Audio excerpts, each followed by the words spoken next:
The diseased Skaven of Skabbik's Plaguepack planned to usher in the birth of one of the Ratman's great plagues. Fanatical worshippers of the disease from the clan Pestilence, their fearsome quest has taken them deep into the heart of Wordhollow, where they believe one of the ingredients of that great plague can be found.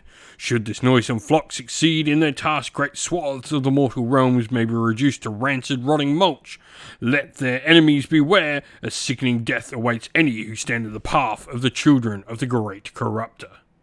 Cosmic omens abound as the mortal realm of Gur heaves and writhes as if in pain. Those with the wit to interpret these portents lead their followers to great fortune, while those without stumble in a daze toward a deadly fate. Even in the tangled caverns of the Wordhollow, strange constellations manifest overhead in clouds of star magic. Whoever intuits their meaning and aligns their path accordingly sees them pointing to places of power, icons and objects that shape the future. Will you walk the path of prophecy to a glittering destiny, or be cursed to strife and obscurity? Today's game will be a Warhammer Underworlds rival game. I'll be playing today with Skabbik's Plaguepack, and Stephen will be playing with Domitan Stormcoven using the Paths of Prophecy Rivals deck. And so here we have Skabbik's Plaguepack. Now, they have an interesting plot. When you use Skabbik's Plaguepack, you need to show the card with the plot to your opponent in the reveal warband step of the game and use the following rules in the game. At the end of the action phase, that is the phase of the game where each player has taken the movement turns and attacks and all that of each of their models before we start looking at end phase objectives and abilities, you need to calculate what territories have become corrupted. Territories will become corrupted if one or more of the following reasons are true: 2 or more friendly fighters are in that territory, or 1 or more friendly befoulers, which is a type of minion and is a decent amount of minions within the warband, are in that territory as well. When a territory becomes corrupted, it remains corrupted until the end of the next action phase, even if there's a result of a power card, and a territory, if you are playing, say, this warband versus another, can both be corrupted by both sides, so you can play, both sides needing to corrupt the territory in their own different way. Other than that, we have the objective and power cards all listed here for you as well.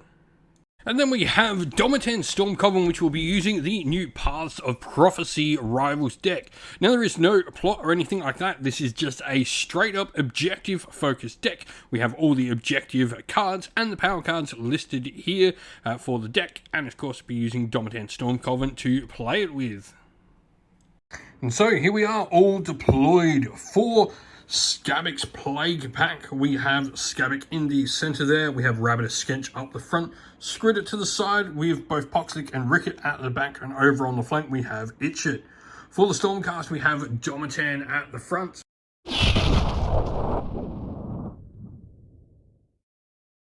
Today's video is brought to you by Gap Games, a fantastic retailer in Australia for a variety of different miniature war games. If you'd like to help support the channel, we have an affiliate link where by clicking on and purchasing, you'll help support the channel, but you'll also help support Gap Games, which is a fantastic servant to the community. Domitan there at the back. We then have Sarpon the Cyclone in the front and center, and Leonis Tuisi on the flank. And so it is time for our initiative roll for turn 1. This is for Skabbik. I just got the single support. So for Domitan Stormcoven, you got the crit, so you are going to have the choice of first activation. And cool, Domitan is going to make it, so we'll go in the first action for Domitan Stormcoven. And so first activation for Domitan Stormcoven, Lenore, she moves up, going on to objective 4 there, so you've done a move for your first action. So you're then going to play Slinking in there. You choose a friendly fighter, which you chose Domitan then. You can push that chosen fighter up to 2 hexes if the chosen fighter would end on an objective, or just 1 otherwise. Domitan, by moving 2, goes onto the objective there. Right, I'm then just going to choose to go with a move with Itchit here, and he's going to go 1, 2, 3, and 4. And that will be him done. Alright, Sarpon is then going to make a charge action, and you're going to attack Skridit here. So you can do so. So going for the attack on Skridit. Hammers, yep. You got a single success. Skridit has 1 dodge. No. And so because of Skridit's worthless ability, he is taken out of action.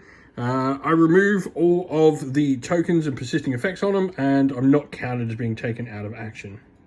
Alright, you're then going to play Fair Fortune. You choose a friendly fighter, give this chosen fighter an upgrade from your hand. You don't spend any glory points to do so, and also, since you control 3 or more objectives here, you can draw 1 power card to your hand as well. And so you're then going to play Watchful Eye as the upgrade you can play for free.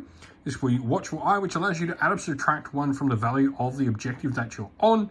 And you're going to put this on Domitan. I'm then just going to make a move action with Rabidus Skench here, who's just going to move to there. Cool, your next activation, you are going to attack with Leona Stratoisi. She is going to attack Rabidus Skench, so go for it. No, she fails to hit with that. She needs hammers, so be my activation.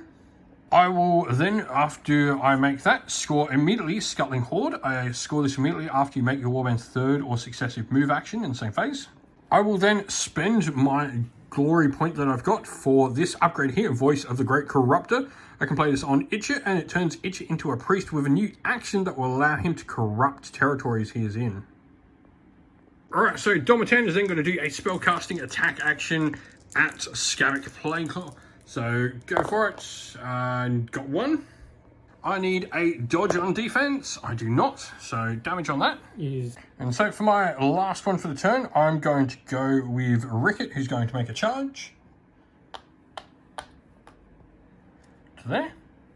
And so we go for Ricket's attack. That will be nothing on that. Oh, actually no, there'll be a success because I don't have the support, which he quite clearly has there. So you just need a single success. No. So that'll just deal a point of damage. Alright, so Surge, you will now score the objective held in a bloody fist. You score this because 1 or more friendly fighters are each holding 1 or more objectives, and 1 of those fighters have a wound. So I literally scored this for you. You're then also, with that objective point scored, the glory, you are going to play Protected by the Unseen. This gives +1 defense where you're holding an objective with a value of 4, 5, or 6 on Leona Stratoisi. So, end phase, I'm going to score some objectives. First of all, a Leader's Privilege. I score this in the end phase if 2 or more friendly minions are within 2 hexes of a friendly leader, which they are, and those minions are in no one's or enemy territory, so that's why they all moved up there. And so I also score Reckless Fanatics. There are 2 or more friendly fighters adjacent to the same enemy fighter, which they are in that center there, and 1 or more of those friendly fighters are Befoulers, of which 3 of them are, so that will be scored for another 2 points. You're then going to score Portents of Doom. You score this in the end phase if the value of the objectives you hold adds up to precisely 9. So 3, 5, 9. Yes, it does. And you score this objective, you gain an additional point if you hold 3 or more objectives to do so, which you do. So you score 3 for this. So I'm then going to play Glorious Sacrifice. I'm going to choose to place this on Poxlix back here. This means if he ever gets taken out of action, I can corrupt the territory that he is in. I'll then also play Noxious Vapors on Skabbik. This allows me to deal 1 damage to each enemy fighter adjacent to this fighter at the end of an action phase. And so, due to Skabbik's plot, we need to work out what's corrupted. I've got 2 enemy fighters or Befoulers in both No Man's Land and enemy territory, meaning they will both become corrupted for the next round. And what that does is I've got 2 territories corrupted, so everyone will inspire.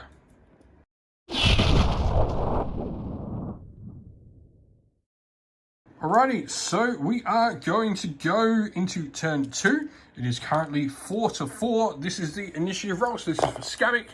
I got a double support, that is it. For the Domitan Stormcoven, you got the crit, so you're going to get to choose who activates first. Alright, so you're going to go with an attack into Skabbik with Leona Stratoisi to begin with. So she's making her attack into Skabbik. Needs hammers. Got 1. Skabbik has 1 defense, but supports also count, and so do double supports. He stops it. Alright, so you are then going to activate Tread the Path. You can choose a friendly fighter. Who are you picking? Leona. Yep, she's getting out of dodge out of there. That chosen fighter can make a move action where X is the number of objectives you hold at the time, which is 3. So she gets a 3 square or 3 hex move.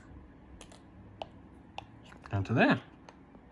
I'm then going to play an upgrade. This is going to be Bursting Swords. This is going to be placed on Skabbik. This is a reaction after an activation step. If this fighter was ever dealt damage, I can choose an enemy fighter within 2 hexes and deal 1 damage to them. So you're then going to play in constant predictions. You then can get to put a guard and stagger token on the two of them. You're going to put the guard on Domitan and the stagger on Sarpon. I'm then going to play Festering Sneak. I can choose a friendly minion and push that minion up to 2 hexes. After that push though, I must be adjacent to another friendly fighter and or friendly leader. So I'm then just going to push Rabidus Inspired up 1. Alright, I'm then going to make a move, and I'm going to move with Itchy Inspired. He's going to move onto the objective up here. When he wants to. Go on there. And that will be my action. Alright, so you're activating Domitan next. Alright, Domitan is going to attack Rabidus Inspired. Then next, with a ranged attack action. Get a crit. Grievous one and clear. So I need to get a crit. Essentially, I do not. I do get a support, but that is not enough. So damage. And so after your action, I will now score Blessed by Corruption. I score this immediately after an opponent's activation step. If a friendly minion is on an objective in enemy territory, which he is. We will go for an attack with Rabidus Skench. So he's got his Plague Sensor. So need hammers. That'll be a crit. Domitan needs a crit to defend that. No, that'll be 3 damage.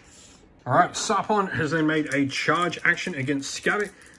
So you need hammers with him. Got 1. So Skabbik then needs a defense, but I do have support succeeding as well. That support means I succeed. On Sarpon, you're then going to put Guided by Fate. I'm then going to play Rancid Vomit. I can roll a magic dice and choose an enemy fighter adjacent to one or more friendly befoulers, which Sarpon is, and on a roll of Magic Swell, I'll deal 2 damage to him. So, rolling for Sarpon on a Magic Swell, no, lucky. Rabidus Skench is then going to make an attack into Sarpon.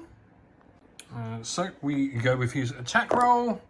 That'll be a support and a hammer. That'll be 2 successes. So you need a crit, effectively, because you've only got the 1 dice, don't you? Yeah. Got it. Doesn't succeed. Domitan will then make a charge into Skabbik. So, go for it. That'll be a crit and a success. Yep. This is so, Skabbik, double success, support, nothing. So, with that, you take out Skabbik, but I did have Bursting Swords on Skabbik, so when I'm dealt damage in the preceding activation, I can choose an enemy fighter within 2 hexes and deal 1 damage to them. And because of that, because he now uninspires during your turn, and then you have to inspire one of the others, Domitan will go down. Alright, my last action will be making a attack with Rabidus Skench onto Sarpon. So, Rabidus Skench, that'll be a crit. So, that one. Yep. 2 of them. Nope, that'll go through. It'll be 3 points of damage. So end phase, I will now score Corrupting the Land. I score this in the end phase. If no bands and or enemy territory are corrupted by your warband, I will have just your territory corrupted, but it will be enough to score it.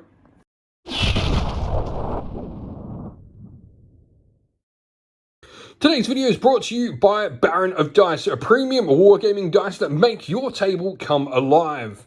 Now, if you're looking for some great dice to suit an army you play on the tabletop in a variety of different games, go to Baron of Dice and check out their website. You can also use our discount code down in the video's description, which will help support the channel, but also nab you a cheap little discount. The dice you see pictured here are the official dice for Parabellum's Last Argument of King's Conquest by them as well, which you can find on the Parabellum e-store as well. Alright, so turn 3 priority. This is for Skabbik's Plaguepack, although I guess it's now Itch's Plaguepack. I got a crit and a double support.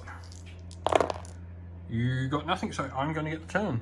We're going to go with Poxix here, making a charge. So 1, 2, 3, 4 to there.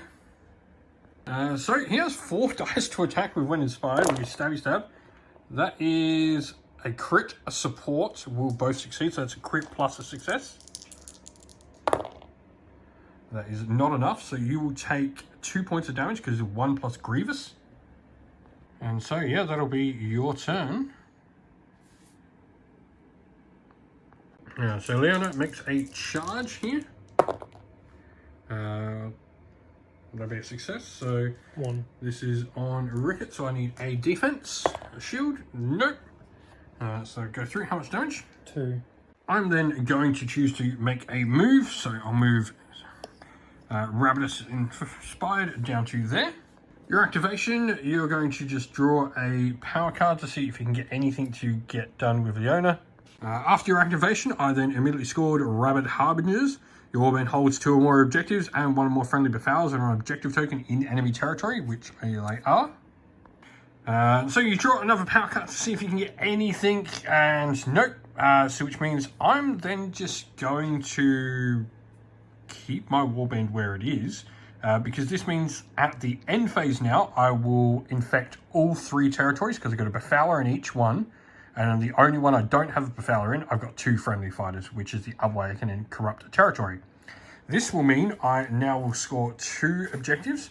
I'll first of all score 3 points for Bringers of Ruination, where I've corrupted all 3 territories. And then I'll also score another 2 for Infected Corpse Pile, where I score this in the end phase if 2 or more territories are corrupted and 2 or more enemy fighters are out of action. So in the end, it was pretty close up until that last round, but it ends up being 13-5 in favour of Skabbik's Plaguepack. And so that is the end of the video. We hope you all enjoyed it. If you did, please don't forget to leave a like, comment, share, and subscribe to the channel.